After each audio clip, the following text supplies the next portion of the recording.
Okay so सबसे पहले आप सभी का धन्यवाद। आप लोग सही टाइम पे आए, मैं सही टाइम पे आया।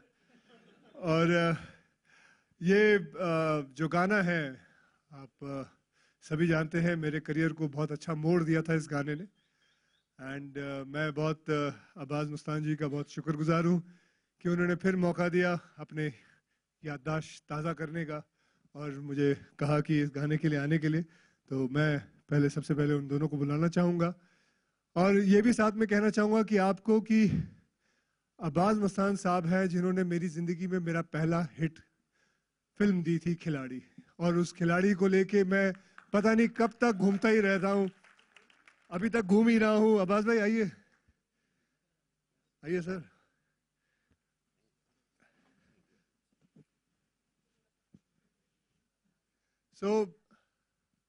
ये है मेरे दो अनमोल रतन, और ये मैं यहाँ पैसे पहुंचूंगा। हाँ ये दोनों की वजह से मुझे मेरी पहली हिट मिली थी, मैं कभी नहीं भूल सकता हूँ। और अगर इन्होंने मुझे कुछ भी कहा होता इस फिल्म के लिए करने के लिए, और आज इनके बेटे की फिल्म है मुस्तफ़ा साहब। मुस्तफ़ा साहब आप कहाँ हैं इस वक्त? ऊपर आए हैं जरा।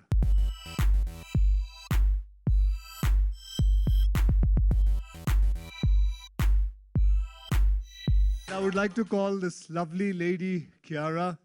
Kiara ji.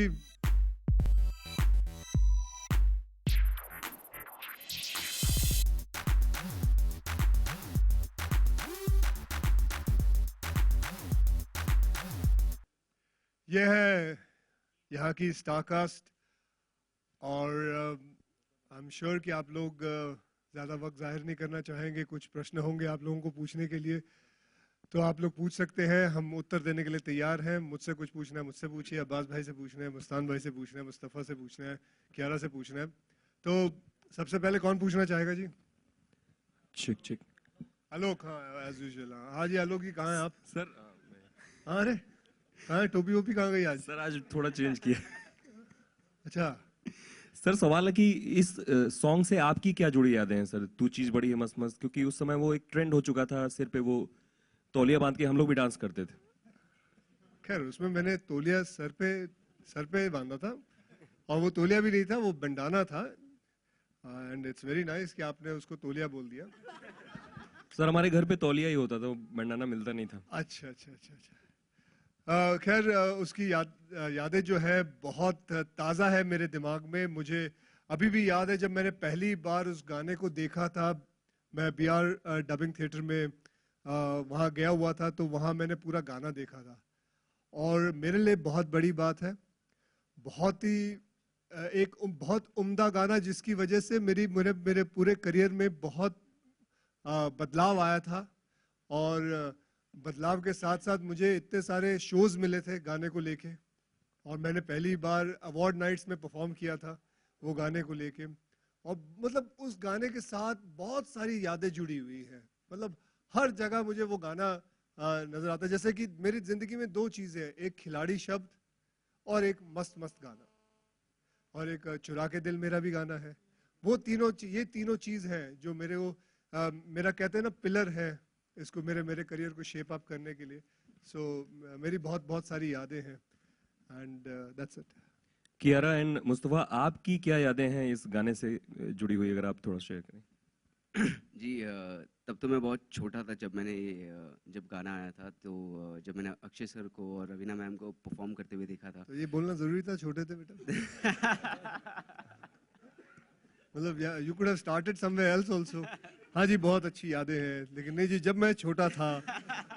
हाँ तो मैं बहुत बड़ा मैं था। एक ट्रेंड की बात कर रहा हूँ जो उस गाने से जुड़ा हुआ है। जो जब परेश सर आए थे वो अपने ग्लासेस लेकर, तो मतलब वो मुझे अभी भी याद है, मैंने जिद करके इनको बोला था कि मुझे वो ग्लासेस कैसे भी करके लाओ, क्योंकि वो गाना मतलब इतना अच्छा था। और मैं जब भी वो गाना बजता था, मैं वो ग्लासेस पहन के परफॉर्म करता था। तभी वो कंटिन्यूटी में वो गाना मिला ही नहीं, वो मतलब सॉरी चश्मा मिला ही नहीं। बट बहुत ज्यादा एनर्जेटिक गाना था। एंड आई थिंक मुझे बचपन में से वही गाना याद है सबसे ज्यादा। Akshay, yeah, towards your अच्छा, मैं कहूँ इस फिल्म के लिए भी ये है मुस्तफा और इसका भाई है जैनुल, इन लोग ने भी बोला कि ये गाना लेते किसी भी तरीके से लेके आइए। और ये मैं बताऊं, रतन जैन जी और गणेश जैन, चंपक जैन, गिरीश जैन और बहुत सारे जैन्स हैं इन सब से मतलब इन्होंने उफ तक नहीं की, और ये गाना जो उनके लिए आई एम श्योर कि बहुत मायने रखता है, खड़ा करके इनको गाना दिया, मुझे बता रहे थे। And to give this song, मतलब बहुतों ने ये गाना मांगा और किसी को नहीं दिया, सिर्फ अब्बास मुस्तान साहब को दिया। तो जी thank you Ratan ji, thank you thank you Ganesh so ji, much. Thank you Champak साहब। Akshay, you're towards your left. Hi. Hi. Akshay, can you tell us a little about behind the scenes, like what about the rehearsal part, and how much days did you all took to get into the steps and all that? And today, actors are, well prepared when it comes to dance moves. They learn much of dancing much before coming into acting. So, how do you look at that? Was it a little You're difficult for asking you? me about the behind the scene that time, 22 years back? Then, Yeah, when you did Now? the first original song, the original song. yeah, that's 22 years back. So you want me to tell you about 22 years back behind the camera? Yeah, Okay. some memories. Some, Yeah, especially the dancing part. Was it easy for you to get it? Well, सच कहे तो मैंने rehearsal कुछ नहीं की थी, and I used to go there. Chini Prakash ji, Rekha Prakash ji, they were the choreographers, and they are the ace choreographers according to me. And वो जो भी स्टेप बताते थे उसी वक्त रिहर्सल करते थे हम लोग, क्योंकि लाइटिंग में 15-20 मिनट लग जाते हैं. So at that time was enough for me to rehearse, and Raveena was there, so we used to rehearse on the spot only. So we didn't do any kind of rehearsals there. So that is the memory I have, and I think we picturized this song at Filmalia Studio, and और क्या यादें याद है. उस वक्त vanity van नहीं होती थी उस वक्त रूम्स होते थे, सिर्फ छोटे छोटे रूम्स मिलते थे, and that's it. That was the song. I mean, say that was a movie. That was a song. Especially, we had about 9 cameras picturizing this song, because I think Rajiv Rai Saab has his own cameras. Too many cameras. He used to supply cameras to the film industry. So उन्होंने सारे camera जितने भी उनके production में थे सारे ही ले आए थे, और 9 के 9 camera, and we used to dance looking at all the 9 cameras. Oh, I have around 630 songs. There are many songs I have. So I've been one of those lucky people who have so many songs. There are many songs. I can't just pinpoint at it. Yeah, Abbas Mustan साहब बहुत बहुत मुबारक हो आपको and the entire team actually. It was your idea to get Mustafa into films, or he had thought about it? और जब उन्होंने सोचा तो उनको एक सबसे बेसिक जो आपने कहा होगा कि फिल्म इंडस्ट्री में क्या क्या होता है, क्योंकि आप काफ़ी एक्सपीरियंस हो, तो बेसिक चीज़ आपने उनको जो एडवाइस दी होगी, व्हाट वाज दैट? हाँ, मुस्तफा हमारे साथ असिस्टेंट डायरेक्टर था 3 फिल्मों में, प्लेयर्स, रेस 2 और किस किस को प्यार करूँ. तो वो तो डायरेक्शन में आना चाहता था, उसने कब सोचा पता नहीं एक्टिंग का. तो जब मशीन कहानी बनी तो हमने आफ्टर मेकिंग द स्क्रिप्ट, वो भी इन्वॉल्व था कहानी में, तो उसने हमसे कहा कि नहीं, उसने नहीं कहा, हम लोग ने सोचा कि जब कहानी बन गई तो इसमें कोई ऐसा एक्टर लेते जिसकी इमेज तो न्यू कॉमन लेते तब जाके ऑन बोर्ड आया. Yeah, and Akshay ji, what would your advice be actually? There are lots of newcomers also coming, but then what would your best wishes and your advice like?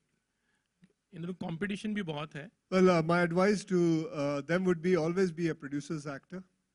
It is important because if the producer is alive, you will be alive, and it is important you come on time, you do your work properly, you finish your films on time, and पहले तो मुझे याद है हम एक बहुत बड़ी advice मुझे दी गई थी बाय मिस्टर प्रमोद चक्रवर्ती साहब, जिन्होंने मुझे फिल्म इंडस्ट्री में लाया है. उनकी एक एडवाइस थी कि तब मोबाइल फ़ोन नहीं होते थे, तब हम होटल्स में जाके रहते थे, तो वहाँ से डायल करते थे, किसी को फ़ोन करना होता है तो बिल प्रोड्यूसर भरता था. So that was the thing, I still remember it. लेकिन वो मेरी एडवाइस थी कि कभी बिल प्रोड्यूसर को भरना नहीं चाहिए. तो दैट वाज. सो अभी मैं ये कहूँगा कि आपके कभी आप अगर अल्कोहल पीते हो तो बिल कभी भी आपको प्रोड्यूसर को नहीं देना चाहिए, because that belongs to you and you should pay for it. Only lodging and boarding comes to you, that's it. Thank you.